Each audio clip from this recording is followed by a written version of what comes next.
I'm Dee Lee Wind, and I want to share one of my favorite stories, Me and My Aunts by Laura P. Newton.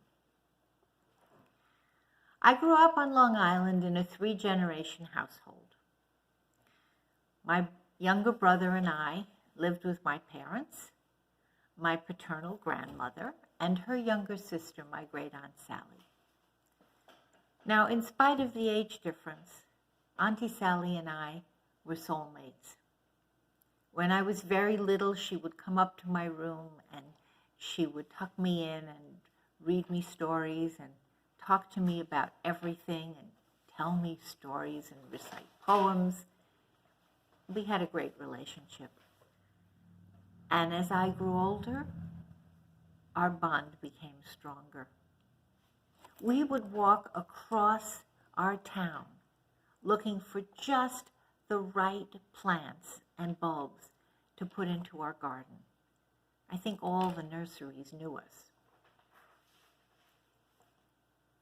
We would share everything. In the evenings, I would always make the time to sit and talk to my dear Auntie Sally. Now, I grew up, I went to college. I met my first husband, got married, and moved up to Albany. But we continued to stay close. We wrote letters. Remember letters? And she would come up to visit us, and we would go down to visit the family. In 1974, at the age of 74, my dear Auntie Sally passed away. It made us all very sad,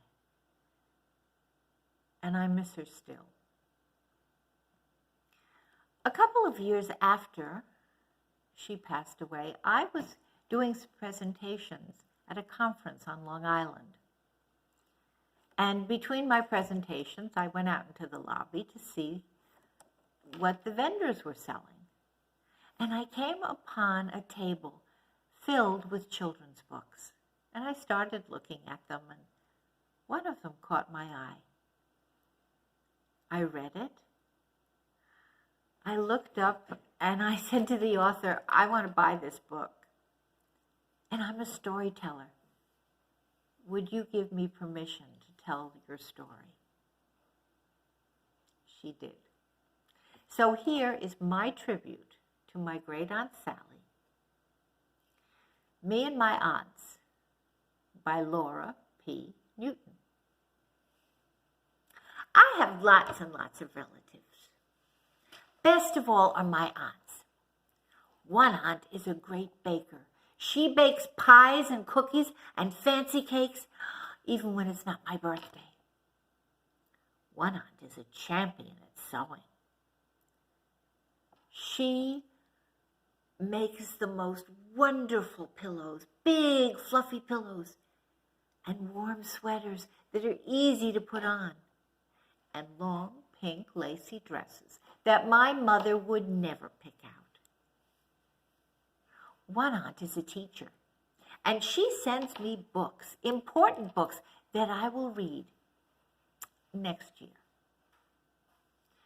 One aunt loves to travel. She's gone all over the world, and this year she's planning to go to China. She sends me something from every place she goes. I wonder what I'm going to get from China. But my most favorite aunt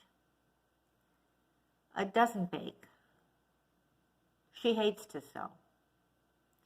She isn't a teacher, and she only travels to see me. But she is a rememberer. She remembers that it's scary when you wake up in the middle of the night and there's a terrible thunderstorm.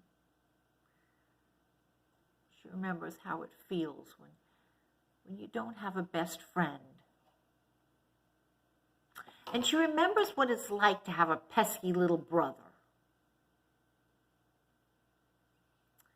She remembers that hot, heavy feeling you get when you break something completely by accident. She remembers to bring an apple on a hike just in case we might meet a unicorn. and to bring a mirror when my hair is all white with shampoo, so I'll know what I'm going to look like when I'm very, very old. She remembers to make popcorn on a rainy day, well, for no reason at all, and to wake me up very early to watch the new day borning. I'm learning to bake, and I can sew a little. I might be a teacher, and I'm sure I'll love to travel. But most of all, when I am an aunt, I will remember.